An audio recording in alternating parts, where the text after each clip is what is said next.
হাদিসের শিক্ষা অর্জন করেছে তা যেন নিজেরা নিজেদের জীবনে বাস্তবায়ন করতে পারে এবং এই শিক্ষা যেন মানুষের মধ্যে ছড়িয়ে দিতে পারে, এই বিদ্যা যেন মানুষের মধ্যে পৌঁছে দিতে পারে। আল্লাহ তাদেরকে পরিপূর্ণ তৌফিক দান করেন, আল্লাহুম্মা আমিন।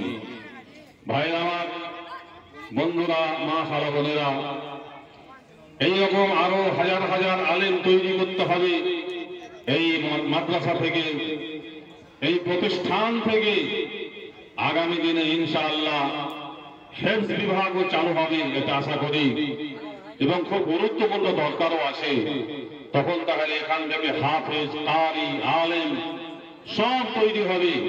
আল্লাহর কাছে দোয়া করি, হে মহান আল্লাহ, তুমি এই মাদ্রাসাকে আরো তার কলেজার বাড়িয়ে দাও, একে বড় করো।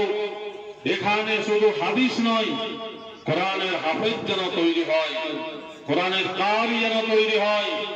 আল্লাহ তুমি সেই তৌফিক দান করো। এই মাদ্রাসা কমিটি আগামী দিনে যেন তারা হেফজ বিভাগ চালু করতে পারেন। হয়তো সামনে না হলে 2-4 বছরের মধ্যেই যেন সেই হেফজ বিভাগ, কিরাত বিভাগ চালু হয় এবং কোরআনের হাফেজ তৈরি করার একটা প্রসেস এখান থেকে যেন চালু হয়ে যায়। আল্লাহ যেন সেই তৌফিক দান করেন, আল্লাহুম্মা আমিন।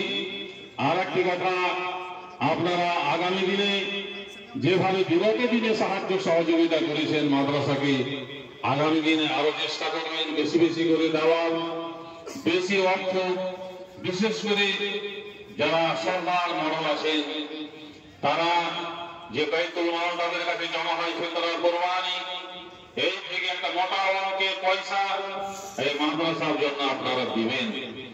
এবং যাদেরকে আল্লাহ ওয়াক্ফ দিয়েছেন, যাদের ক্ষমতা আছে, তারা অবশ্যই নিজের ব্যক্তিগত মাল থেকে একটু বেশি করে দিয়েছেন। হয়তো 100-200 দেওয়ার চেষ্টা করবেন, কেউ দিয়েছেন 500-1000-এর চেষ্টা করবেন, কেউ 1000 দিলে 2000, এইভাবে অ্যামাউন্ট আপনারা বাড়াবেন এবং মাদ্রাসার আর্থিক মেরুদণ্ডকে মজবুত করা আপনারা চেষ্টা ইনশাআল্লাহ করবেন।